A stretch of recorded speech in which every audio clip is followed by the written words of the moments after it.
Tahun 1945, di seluruh Indonesia bergema persiapan proklamasi. Demikian juga di kota Medan. Para tokoh pemudanya melakukan berbagai macam persiapan. Mereka mendengar bahwa bom atom telah jatuh di kota Hiroshima dan Nagasaki. Jepang telah kalah. Di kota Medan dan sekitarnya, penguasa Jepang yang sudah menyadari kekalahannya segera menghentikan segala kegiatannya.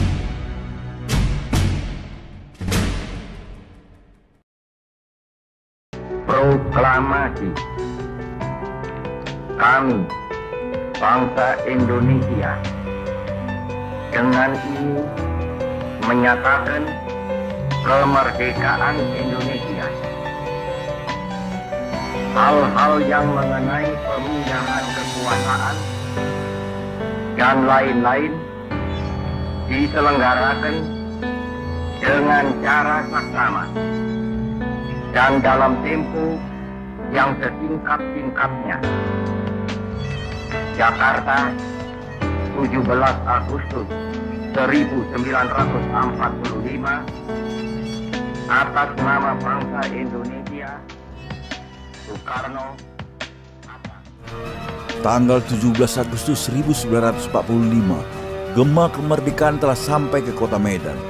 Walaupun dengan agak tersendat-sendat karena keadaan komunikasi yang pada waktu itu sangat sederhana sekali. Kantor berita Jepang, Dome, yang sudah ada perwakilannya di Medan, tidak mau menyiarkan berita kemerdekaan tersebut.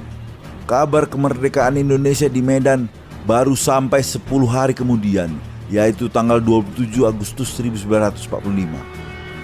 Sekelompok kecil tentara sekutu, tepatnya pada tanggal 1 September 1945, yang dipimpin oleh Letnan Bronkies, tiba di kota Medan dan berkantor di Hotel de Boer, sekarang Hotel Dharmadeni. Tugasnya adalah mempersiapkan pengambil alihan kekuasaan dari Jepang. Pada waktu itu pula, tentara Belanda yang dipimpin oleh Westerling didampingi perwira penghubung sekutu bernama Mayor Jacobs dan Letnan Bronkies berhasil membentuk kepolisian Belanda untuk Sumatera Timur, yang anggotanya diambil dari ex-Knil dan polisi Jepang yang pro-Belanda. Satu aksi pasukan Westerling yang beringas di Medan adalah menyiksa orang-orang Tionghoa yang dituduh memetakan markas sekutu.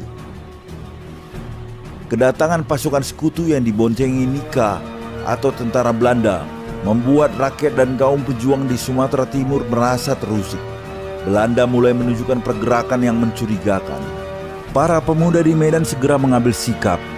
Dimotori oleh Ahmad Tahir yang pernah bergabung dengan tentara sukarela Gyugun pada masa pendudukan Jepang, dibentuklah Barisan Pemuda sebagai tindakan antisipasi. Barisan Pemuda di Medan punya ciri khas, yakni mengenakan lencana merah putih. Suatu hari, sejumlah tentara Belanda bertemu dengan seorang pemuda Indonesia yang memakai lencana merah putih. Pemuda itu dipaksa menginjak-injak dan menelan lencana itu.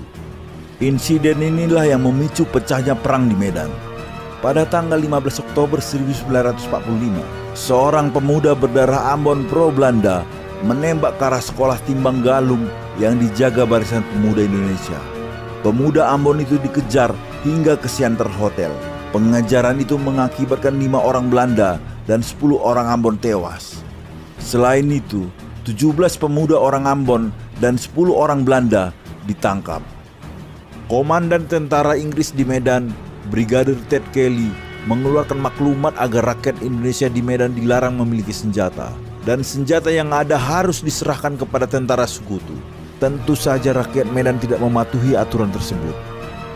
Tanggal 1 Desember 1945, tentara sekutu membangun garis batas di sudut-sudut pinggiran kota Medan dan memasang papan-papan yang bertuliskan Fixed Boundaries Medan Area.